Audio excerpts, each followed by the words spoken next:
Tout le monde veut être chef, mais personne ne veut être responsable. On en parle après ça.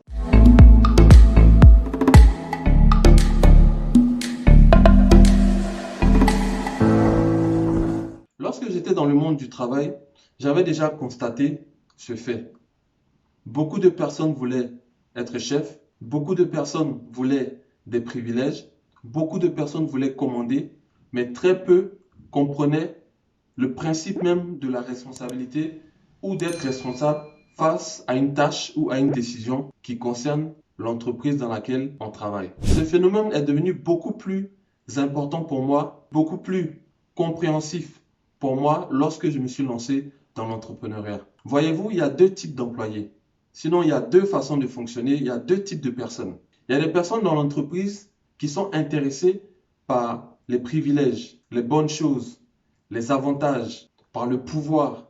C'est-à-dire que elles aiment être au-dessus des autres, elles aiment dominer les autres, elles aiment commander les autres. Et puis il y a un autre type de personne qui, elle, est intéressée par la responsabilité. Sinon, ce sont des personnes qui sont très responsables face à différentes tâches, face à différentes décisions qui concernent la structure et la vision, le projet dans lequel elles se sont investies. Lorsque tu es dans l'entrepreneuriat, c'est important pour toi de t'entourer de personnes qui sont responsables, de personnes qui sont capables de prendre une tâche, d'en être responsable et de l'emmener à son accomplissement et d'éviter ces personnes qui sont intéressées par les titres, par les nominations, par les postes, mais en réalité veulent se cacher derrière ces postes-là pour avoir l'impression d'être productif, pour avoir l'impression de faire avancer la vision. Mais en réalité, il y a des personnes qui n'ont aucun titre, aucune responsabilité, aucun pouvoir, mais qui sont très responsables par rapport à la tâche qui leur a été confiée. C'est ce type de personnes-là qu'il faut rechercher lorsque tu te lances dans l'entreprise, lorsque tu montes un business ou alors même lorsque tu es responsable dans une structure qui n'est pas forcément la tienne. Le responsable comprend sa tâche, la porte à bout de bras et, tant bien que mal, fait avancer sa tâche parce que cette tâche-là fait partie de l'avancement de la structure, de l'avancement de la société pour laquelle elle travaille. La différence, c'est que celui qui s'intéresse au titre, en réalité, n'est pas forcément responsable, mais veut les privilèges, veut les atouts. Chaque fois que vous allez être à la tête d'une structure, vous allez toujours constater ces genres de personnes. Ceux qui veulent les titres, les privilèges et ceux qui sont vraiment responsables. Vous gagnerez plus à vous entourer de personnes responsables que de personnes qui aiment simplement les titres. Après, il peut arriver que vous ayez une personne qui en même temps aime les titres, mais en même temps est responsable. Tant mieux. Mais il faut surtout éviter ceux qui sont uniquement là pour les titres. Il y a aussi un autre phénomène, ce sont des personnes qui rejoignent des structures, mais qui ne comprennent pas que la structure est partie d'un point A à un point B. Et que elles sont censées emmener cette structure-là au prochain niveau, au next level. Mais quand elles arrivent dans la structure, elles sont en position de recevoir, recevoir, recevoir. C'est-à-dire que cette personne n'est pas forcément intéressée par participer à l'accroissement de la structure, mais à bénéficier de ce qui a été déjà fait par les anciens.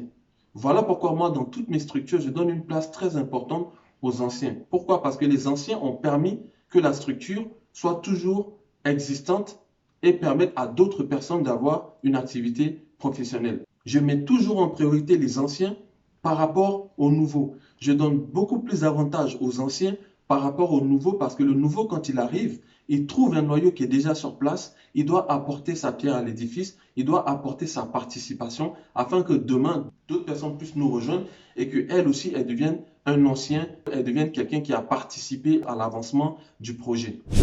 Il vaut mieux un ancien qui soit moins performant, à qui il faut donner plus de formation, plus d'accompagnement, qu'un nouveau qui est zélé, parce que le nouveau qui est zélé, il est zélé parce qu'il est nouveau. Il casse les murs quand il arrive, il repousse les barrières quand il arrive, mais il fait ça parce qu'il est nouveau. Et maintenant, après, il faut s'assurer que cette personne, que ce nouveau, puisse tenir dans la durée comme les anciens ont tenu dans la durée. Si tu veux éviter une confrontation entre les employés, éviter une jalousie mal placée entre les employés, éviter que les anciens soient découragés, il faut toujours les mettre en avant. Et en plus, ça envoie un signal aux nouveaux de comprendre que lorsque on reste longtemps dans cette structure, on a la capacité d'évoluer et de grandir en tant que personne. Parce que les nouveaux verront que les anciens sont partis dans certains points et sont arrivés à un point supérieur, sinon ont eu une certaine croissance pendant tout ce temps où elles sont restées dans cette structure. Automatiquement, ça peut devenir un projet pour ces nouveaux de se dire, bon, je vais rester dans cette structure, je vais faire mes armes, je vais montrer ce que je vaux et ensuite, je pourrai accéder, je pourrai obtenir ce que les anciens que j'ai trouvés sur place ont et peut-être plus. C'était juste une petite vidéo pour parler à ceux qui souhaitent se lancer dans l'entrepreneuriat et ceux qui sont déjà dans l'entrepreneuriat peut-être à leur début.